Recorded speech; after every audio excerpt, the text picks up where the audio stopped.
हालानी भरिसां ॻोठ मोहम्मद यूसुफ ख़ासकैली में बीठल साए कमद खे कुझु शाहीन बाहि ॾेई छॾी। ॻोठाणनि पंहिंजी मदद पाण ते कमद जी फसल खे लॻल बाहि खे विसायो। इन मौक़े ते एहतजाज कंदे हारिन ऐं ॻोठाणनि गुलाम मुस्तफ़ा ख़ासकैली, हिदायतुल्लाह सुबहान ऐं मोहम्मद सलेमान ख़ासकैली ॿुधायो त असांखे हिन ॻोठ में रहंदे 70 सालनि खां वधीक अरसो थी वियो आहे, पर भर वारे मुख़्तलिफ़ ज़ातियुनि बिरादरीन सां को बि ज़ाती झेड़ो नाहे रहियो। सभु मोहबत सां रहंदा आहियूं। ख़बर नाहे अलाए जे कहिड़ो शरपसंद या असां सां को ज़ाती दुश्मनी रखंदड़ शख़्स हर साल असांजे तयार कमद खे बाहि ॾेई असांजे बचड़नि जे पेट ते छुरी फेराए साओ फसल साड़े क़तल करे रहियो आहे। असां हारी आहियूं, ज़मीन ते हारपो कंदा आहियूं, ज़मीन बि असांखे पंहिंजी न आहे। इन्हनि वधीक चयो त असां कंहिं बि शख़्स खे नथा सुञाणियूं जो इन जे ख़िलाफ़ कंहिंखे दांह ॾियूं। असां उन नामालूम शख़्स खे अपील था कयूं त जेकॾहिं तुंहिंजी असां सां का ज़ाती दुश्मनी आहे त असांखे ॿुधाए, असां तुंहिंजो अज़ालो कंदासीं। बाक़ी फसल साड़े असांखे न साड़ियो वञे। इन्हनि पाड़े वारनि मौज़ूदनि शख़्सनि हथ ॿधी अपील कई त इन शख़्स खे ॻोल्हण में मदद करे असांखे इंसाफ़ वठाए ॾिनो वञे।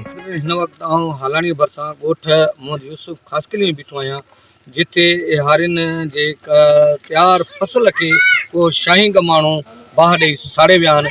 अचो त उन्हनि खां पुछूं त हुननि जो वधीक इन बारे में छा चवणु आहे। इंसाफ़ कयो, इंसाफ़ कयो, इंसाफ़ कयो, इंसाफ़ कयो। असांजे साए फसल खे छाड़ियो वियो आहे, असांजे साए फसल खे छाड़ियो वियो आहे। ॿियो साल आहे असां सां ज़ुल्म थींदो रहियो आहे।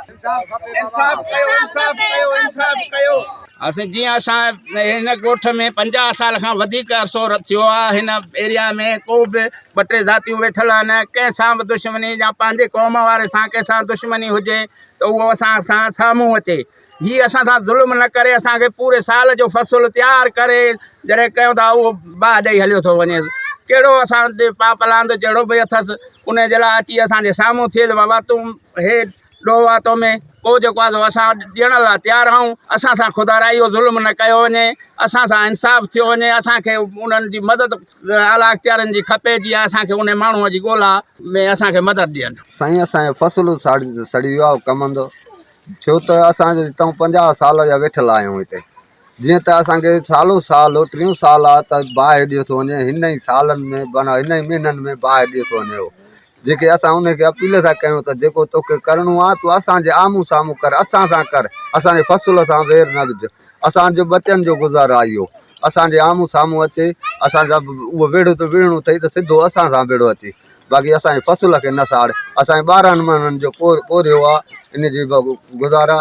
असां इहो अपील था कयूं आला अख़्तियारनि खे त असांजी मदद कई वञे। बाबा असांजो मामो आहे, असां हुनजा भाणेजा आहियूं। असां भॼी पहुतासीं, कमंद खे बाहि लॻी, असां वॾो वसु कयो। पोइ बि असांजो कमंद एकड़ कमंद जो पूरो सड़ी वियो। 100 माण्हू हुआसीं।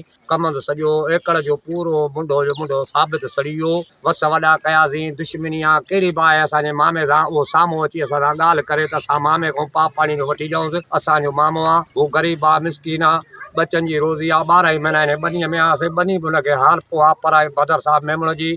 उहो ग़रीब आहे, मिसकीन आहे, हुन सां ज़ुल्म आहे। जे जहिड़ो आहे पछड़ी आहे त साम्हूं असांखे चवे त बाबा तुंहिंजे मामे ॾे हीअ ॻाल्हि आहे। बिल्कुलु असां ॾोह ॾियण लाइ तयारु आहियूं।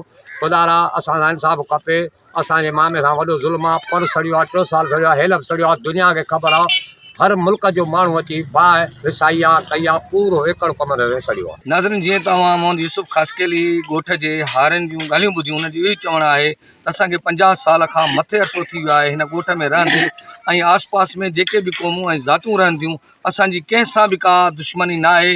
पर ख़बर न आहे त कहिड़ो माण्हू आहे जेको असां सां हर साल दुश्मनी निभाए रहियो आहे।